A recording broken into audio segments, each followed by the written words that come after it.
இந்த Bigg Boss season 9ல title winner யார் அடிப்பாங்க அப்படின்ற மாதிரி நிறைய பேர் இதுக்கு முன்னாடி கமெண்ட்ஸ்ல கேட்டிருக்கீங்க. சோ இப்போ வந்து பாத்தீங்கன்னா அதிக பேர் பேசுற ஒரு பேர் வந்து பாத்தீங்கன்னா கானா வினோத் தான் டைட்டில் அடிப்பார் இந்த சீசன் அப்படின்ற மாதிரி நிறைய டாக்ஸ் வருது. சோ அதுக்கு வாய்ப்பு இருக்கா இல்லையா அப்படின்ற உண்மையான ரீசன்ஸ் வந்து இந்த வீடியோல பார்க்க போறோம். இது மட்டும் இல்லாம டாப் 5, அதாவது இந்த சீசன் இப்போ வரைக்கும் பாத்தீங்கன்னா டாப் 5ல யார் யார் இருக்காங்க, சோ அவங்களுக்கான பொட்டன்ஷியல் என்ன, யார் அதுல வின் பண்ண வாய்ப்பு இருக்கு அப்படின்றத ஃபுல் டீடைல் இந்த வீடியோல பார்க்க போறோம். சோ இதெல்லாம் பார்க்கிறதுக்கு முன்னாடி ஒரு முக்கியமான விஷயம், சேனலை ஃபர்ஸ்ட் டைம் பாத்தீங்கன்னா சப்ஸ்கிரைப் பண்ணிட்டு வீடியோ லைக் பண்ணிக்கோங்க. என்ன பொறுத்த வரைக்கும் கானா வினோத் தான் டைட்டில் சொல்லி சோஷியல் மீடியால பயங்கரமான ஒரு ப்ரோபகண்டா வந்து ரெஜிஸ்டர் பண்ணிக்கிட்டே இருக்காங்க. இந்த மாதிரி அவருக்கு தான் பொட்டன்ஷியல் இருக்கு, அவர் மட்டும் தான் இங்க ஜெனியூனா இருக்காரு, அவர் மட்டும் தான் பாத்தீங்கன்னா இங்க வின்னிங்கான கரெக்டான ஒரு ஆள் வந்து அவர் மட்டும் தான் அப்படின்ற மாதிரி ஒரு நரேட்டிவ் செட் பண்ணிக்கிட்டே இருக்காங்க. ட்விட்டர்ல பாத்தீங்கன்னா ஃபுல் அண்ட் ஃபுல் கானா வினோத் அப்படின்ற மாதிரி தான் போயிட்டு இருக்கு. சோ இதெல்லாம் உண்மையா, எதனால இந்த மாதிரி பேசுறாங்க, கானா வினோத்துக்கு இந்த அளவுக்கு சப்போர்ட் வரதுக்கு உண்மையான காரணம் என்ன, இல்ல உண்மையில ஒரு உள்ள பெர்ஃபார்ம் பண்றதா அப்படின்றத தான் பார்க்க போறோம். சோ இதுல மெயினா பாத்தீங்கன்னா முதல்ல அந்த டாப் 5 கண்டஸ்டன்ட் இருக்காங்களே, அதுல வந்து பாத்தீங்கன்னா கானா வினோத் இருக்காரான்னு கேட்டீங்கன்னா கண்டிப்பா இருக்காரு. டாப் நான் சொல்ற முதல்ல டைட்டில் முதல்ல அந்த டாப் 5ல வந்து பாத்தீங்கன்னா கானா வினோத் இருக்காரு. இது கூடவே கண்டிப்பா விக்கல் விக்ரம் இருப்பாரு அப்படின்ற மாதிரி ஒரு விஷயம் இருக்குங்க. ஏன்னா விக்கல் விக்ரம் பாத்தீங்கன்னா அவர் வந்து அவரோட கிராஃப் வந்து கொஞ்சம் கொஞ்சமா ஏத்திக்கிட்டே போறாரு. அவர் கேம் பிளேல பாத்தீங்கன்னா சில இடத்துல மார்க் பண்றாரு, கிண்டல் பண்றாரு, இதெல்லாம் இருக்கு, இல்லன்னு சொல்ல. ஆனா அவரோட கிராஃப் வந்து பாத்தீங்கன்னா ஏறிக்கிட்டே போயிட்டு இருக்கு. சோ விக்கல் விக்ரமுக்கு கண்டிப்பா அதுல அந்த டாப் 5ல ஒரு பொசிஷன் இருக்குன்னு வச்சுக்கோங்களேன். இது கூடவே சபரி, கண்டிப்பா சொல்றேன், சபரி வந்து டாப் 5ல வந்துருவாரு. ஏன்னா சபரியை பொறுத்த வரைக்கும் பாத்தீங்கன்னா ஒரு பக்கம் சேனல் வந்து அவருக்கு வந்து பேக்கப்பா நிற்கும், இன்னொன்று வந்து பாத்தீங்கன்னா அவர் ஆடுற கேம் பிளே இருக்குல்ல, அக்ரெசிவா ஆட மாட்டார். அதாவது இந்த டாஸ்க்ல பார்வதி அடிச்சது அதை சொல்ல, நான் அந்த அக்ரெசிவ் சொல்ல, அவரோட கேம் பிளே பொறுத்த வரைக்கும் பாத்தீங்கன்னா எல்லா வாரமும் பயங்கரமா நம்ம டாஸ்க்கை விளாடணும் அப்படின்ற மாதிரி ஆட போறது இல்லை. அவரை பொறுத்த வரைக்கும் பாத்தீங்கன்னா ஒரு வாரம் அடி வாங்கினா 2 வாரம் அமைதியா இருப்பார், திருப்பி 2 வாரம் கழிச்சு திருப்பி ஒரு கேம் ஆடுவார், திருப்பி அடி வாங்குவார். இப்படியே பாத்தீங்கன்னா கண்டிப்பா ஃபினாலே ஸ்டேஜ் வரைக்கும் வந்துருவாருன்னு வச்சுக்கோங்களேன். ஸோ டாப் 5ல சபரியும் இருப்பாரு. இதுக்கு அடுத்து தான் ரொம்ப முக்கியமான குரூஷியலான பாயிண்ட். ஏன்னா இப்போ இந்த 3 பேர் பார்த்தீங்கன்னா வருவாங்க. இப்போதைக்கு நான் சொல்றது இப்போ இருக்க சுச்சுவேஷனே இந்த 3 பேர் வருவாங்கன்னு வச்சுக்கோங்களேன். ஸோ இதுக்கு அடுத்து பார்த்தீங்கன்னா விஜே பார்வதி வரதுக்கு வாய்ப்பு இருக்கா அப்படின்ற மாதிரி நிறைய பேர் டவுட் இருக்கும். ஸோ இதில் எனக்கு என்ன தோணுதுன்னா, விஜே பார்வதி வந்து வரதுக்கு வாய்ப்பு இல்லை அப்படின்ற மாதிரி தான் தோணுது. ஏன்னா ரொம்ப கஷ்டங்க, விஜே பார்வதி வந்து டாப் 5ல வரது ரொம்ப கஷ்டம். அவங்களோட கேம் பிளே இதே மாதிரி போயிட்டு இருந்ததுன்னா வரது கஷ்டம். மேபி நடுவில் கொஞ்சம் சேஞ்ச் பண்ணி கொண்டு வந்தாங்கன்னா வரலாம். இப்போதைக்கு ஓட்டிங் சைஸ் பார்க்கும்போது பார்வதிக்கான ஓட்டுகள் அதிகம் தான், அந்த டாப் 3ல தான் அவங்க ஓட்டிங் வருதுன்னு வச்சுக்கோங்களேன், ஓட்டு பொறுத்த வரைக்கும். ஆனா இவங்க என்னன்னா ஒரு வீக்ல வந்து பாத்தீங்கன்னா ரொம்ப நெகட்டிவா போயிடுறாங்க, ஒரு வீக்ல பாத்தீங்கன்னா கொஞ்சம் பாசிட்டிவா வராங்க. சோ அதனால இவங்க வந்து பாத்தீங்கன்னா ஒரு மாதிரி வாலடைலா போயிட்டு இருக்கு. ஸோ இவங்க எனக்கு தெரிஞ்ச ஒரு 80-90 அந்த மாதிரி நாட்கள், அதாவது 80 நாள் அந்த மாதிரி சமயத்தில் இவங்க காலியாயிடுவாங்க அப்படின்ற அவங்க மேக்ஸிமம் புஷ் பண்ணால் அந்த லெவல் வருவாங்க அப்படின்ற மாதிரி தோணுது. ஸோ டாப் 5ல விஜய் பார்வதி இருக்கிறதுக்கு வாய்ப்பு இல்லை. அப்புறம் இதுக்கு அடுத்து யார் ப்ரோ, அதாவது மோஸ்ட்லி பார்த்தீங்கன்னா பொட்டன்ஷியலான பிளேயர் இவங்க தானே அப்படின்ற மாதிரி கேட்டிங்கன்னா இதுக்கு அடுத்து ஒருத்தவங்க இருக்காங்க. யாருன்னு பார்த்தீங்கன்னா சாண்ட்ரா. என்னது சாண்ட்ராவா அப்படின்ற மாதிரி கேட்டிங்கன்னா கண்டிப்பாக சாண்ட்ராவை கூட்டிகிட்டு வந்துருவாங்க. அவங்க வரமாட்டாங்க, சேனலே கண்டிப்பாக சாண்ட்ராவை கூட்டிகிட்டு வந்துடும். ஏன்னா சாண்ட்ரா வந்து பார்த்தீங்கன்னா அந்த அளவுக்கு புஷ் பண்ணுறாங்க. சாண்ட்ரா நல்லவங்க, சாண்ட்ரா மேலே எந்த தப்பும் இல்லை, சாண்ட்ரா எந்த தப்பும் பண்ணல, திவ்யா தான் சாண்ட்ரா வந்து தூண்டி விட்டா, பார்வதி தான் சாண்ட்ராவை தூண்டி விட்டா அப்படின்ற மாதிரி ப்ரொஜெக்ஷன் கொடுக்குறாங்கல்ல. ஸோ அது வந்து பார்த்தீங்கன்னா சாண்ட்ராக்கு ஹெல்ப் பண்ணும். உண்மையிலே சாண்ட்ராக்கு அந்த பொட்டன்ஷியல் இருக்குது, கேம் ஆடுற பொட்டன்ஷியல் இருக்குது. அவங்க இந்த வீக் வந்து பார்த்தீங்கன்னா ரொம்ப நெகட்டிவ் ஆட்டாங்க. அந்த மாதிரி ஆடாமல் கொஞ்சம் மைண்டை யூஸ் பண்ணி உண்மையிலே மற்றவங்க பேச எதுவுமே கேட்காம கொஞ்சம் தெளிவாக கேம் ஆடினாங்கன்னா கண்டிப்பாக டாப் 5குள்ளே அவங்களுக்கும் ஒரு பொசிஷன் இருக்குது அப்படின்ற மாதிரி தான் தோணுது. இதுக்கப்புறம் இந்த கனி மிச்ச பேர்லாம் என்ன ப்ரோ, அவங்களுக்குலாம் எந்த ஒரு வாய்ப்புமே இல்லையா? அதை கனி, சுபிக்ஷா, வியானா இவங்களாம் என்ன பண்ண போகிறாங்க அப்படின்ற மாதிரி கேட்டிங்கன்னா அவங்களாம் ஒன்றும் இல்லை, சும்மா அட்மாஸ்பியரில் இருப்பாங்க தெரியுமா? ஸோ அந்த மாதிரி ஒரு கேரக்டராக தான் இருப்பாங்க. இதுக்கடுத்து தான் ஒரு முக்கியமான நபர் கமருதீன். என்ன ப்ரோ கமருதீன்லாம் வருவார் அப்படின்னு கேட்டிங்கன்னா கமருதீனுக்கு சப்போர்ட்டு பயங்கரமாக இருக்குது. அது நீங்கள் நம்பலனாலும் அதுதான் உண்மை.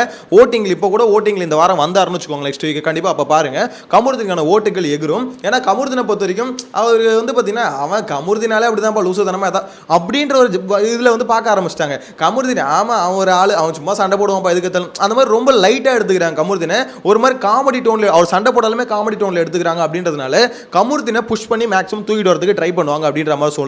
ஸோ இந்த டாப் 5 தான் இப்போதைக்கு நான் சொல்றது சும்மா என்னோட கெஸ்ஸிங்ல சொல்ல, சோஷியல் மீடியாவில் யாருக்கு என்ன மாதிரி சப்போர்ட் இருக்கு, ஸோ அந்த சப்போர்ட்டை வச்சு இவங்க எப்படி மேலே வரதுக்கு வாய்ப்பு இருக்கு அப்படின்ற பேசிஸில் சொல்றேன். ஸோ இந்த டாப் 5 கம்பல்சரி வந்துடும்னு வச்சுக்கோங்களேன். கானா வினோத், விக்ரமுக்கு வந்து சோஷியல் மீடியா சப்போர்ட் கம்மியாக தான் இருக்கு. ஆனால் அவரோட கேம் பிளே வந்து பார்த்தீங்கன்னா கிராஃப் ஏறிக்கிட்டே போகுது. அதுக்கு காரணம் ஆப்போசிட்ல இருக்கவங்க அவர் அடிக்கிறது. அவர் அடிக்காமட்டாலே விக்ரம்லாம் ஒன்றுமே இல்லை, 5 வாரம் எப்படி இருந்தாரோ அதே மாதிரி தான் இருந்திருப்பாரு. இவங்க ஆப்போசிட்ல இருந்து அடிக்க விக்ரம்கான கிராஃப் ஏறுது அப்படின்ற மாதிரி தான் சொல்லணும். ஸோ கானா வினோத் விக்ரம் அதுக்கடுத்து சபரியும் வந்துருவார். சபரி நான் ஆல்ரெடி சொன்ன மாதிரி ஒரு மாதிரி சாஃப்டான ஒரு கேம் ஆடியா ஒரு தப்பிச்சு வந்துருவார்னு வச்சுக்கோங்க. எப்படியோ சபரி வந்து பொழைச்சிப்பாரு, இல்லை சேனல் காப்பாற்றி விட்டுரும். நெக்ஸ்ட் சாண்ட்ரா, லாஸ்ட் வந்து பார்த்தீங்கன்னா கமருதீன் தான் இங்கே வந்து பார்த்தீங்கன்னா நிறைய கேம் சேஞ்சராக இருக்க போறாரு அப்படின்ற மாதிரி தோணுது.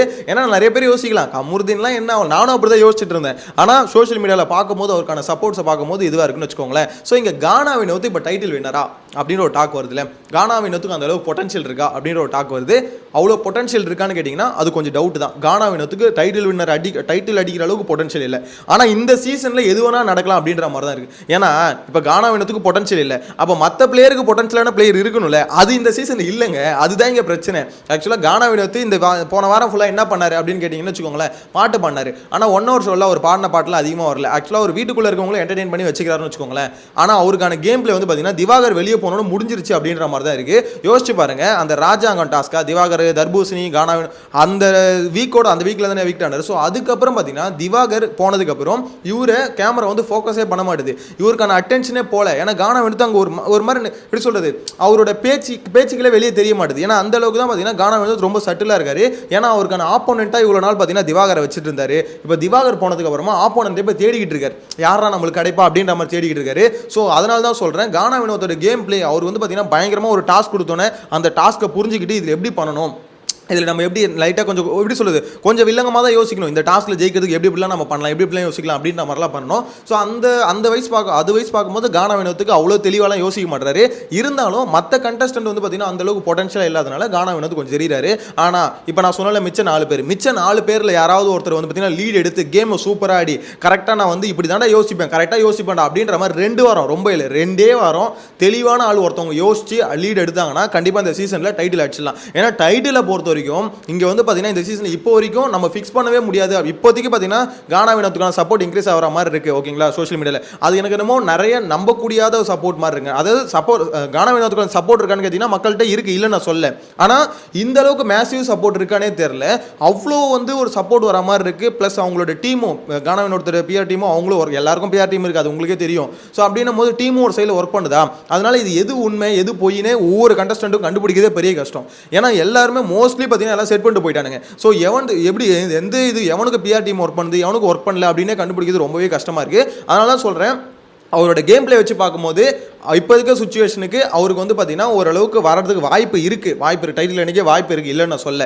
ஆனால் கேம் பிளேவை இம்ப்ரூவ் பண்ணணும்.